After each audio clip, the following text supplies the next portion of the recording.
OBC ಯುವಕರನ್ನು ಸಂಘ ಪರಿವಾರ ಮತ್ತು ಬಿಜೆಪಿ ಬಳಸಿಕೊಂಡು ಬಿಸಾಕ್ತಾ ಇದೆ. ನಮ್ಮಲ್ಲಿ ಕೋಟಾ ಶ್ರೀನಿವಾಸ್ ಪೂಜಾರಿ ಯಾವ ಸಮುದಾಯ, ಸುನೀಲ್ ಕುಮಾರ್ ಯಾವ ಸಮುದಾಯ, ಕಿಶೋರ್ ಕುಮಾರ್ ಯಾವ ಸಮುದಾಯ, ಆಮೇಲೆ ಸತೀಶ್ ಯಾವ ಸಮುದಾಯ.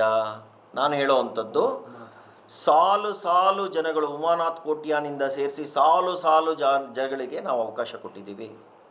ಪಕ್ಷಕ್ಕೆ ಸಮಾಜದ ಎಲ್ಲ ವರ್ಗದ ಬಗ್ಗೆ ಆದ್ಯತೆ ಇದೆ.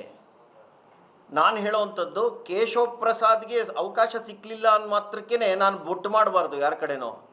ನನ್ನ ಅವಕಾಶ ಮುಂದೆ ಸಿಗುತ್ತೆ ಅನ್ನೋವಂಥ ತಾಳ್ಮೆ ಇರಬೇಕು. ರಾಜಕಾರಣದಲ್ಲಿ ನಾವು ಅಟಲ್ ಬಿಹಾರಿ ವಾಜಪೇಯಿ ಅವ್ರನ್ನ ನೋಡಬೇಕು. 40 ವರ್ಷಗಳು ಆಪೋಸಿಷನ್ನಲ್ಲಿದ್ದರು. ತದನಂತರ ಅವ್ರಿಗೆ ಏನಾದರೂ ಒಂದು ಸ್ಥಾನಮಾನ ಅನ್ನೋವಂಥದ್ದು ಸಿಕ್ಕಿದ್ದು.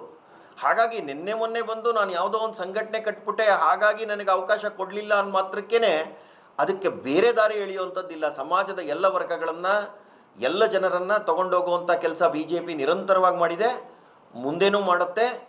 ಹಾಗಾಗಿ ನಾನು ಅವರೆಲ್ಲರಲ್ಲೂ ಕೇಳ್ಕೊತೀನಿ, ಈ ರೀತಿಯ ಅಪಪ್ರಚಾರಗಳಿಗೆ ಕಿವಿಗೊಡದೆ, ಕಾಂಗ್ರೆಸ್ಸಿನ ಷಡ್ಯಂತ್ರಕ್ಕೆ ಬಲಿಯಾಗದೆ ಭಾರತೀಯ ಜನತಾ ಪಕ್ಷದ ಮುಖ್ಯವಾಹಿನಿಯಲ್ಲಿ ನಿಲ್ರಿ.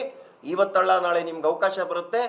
ಎಲ್ಲೋ ಒಂದಷ್ಟು ಜನ ತಲೆಗೆ ಒಂದಷ್ಟು ವಿಚಾರಗಳನ್ನು ತುರುಕ್ತಾರೆ ಅನ್ನೋವಂಥದ್ದಕ್ಕೆ ಬಲಿಯಾಗಬೇಡ್ರಿ. ಇದು ಷಡ್ಯಂತ್ರದ ಭಾಗ ಅಂತ ವರ್ಗದವರಿಗೆ ಕೇಸ್ಗಳಾದರೆ ಸಂಘ ಪರಿವಾರ ರಿಯಾಕ್ಟ್ ಮಾಡೋದಿಲ್ಲ.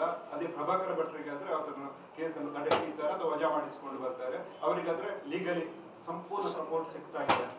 ಕಾನೂನಾತ್ಮಕವಾಗಿ ಯಾರಿಗೆ ತೊಂದರೆ ಆದರೂ ಭಾರತೀಯ ಜನತಾ ಪಕ್ಷ ಹಿಂದೆ ಬಿದ್ದಿಲ್ಲ.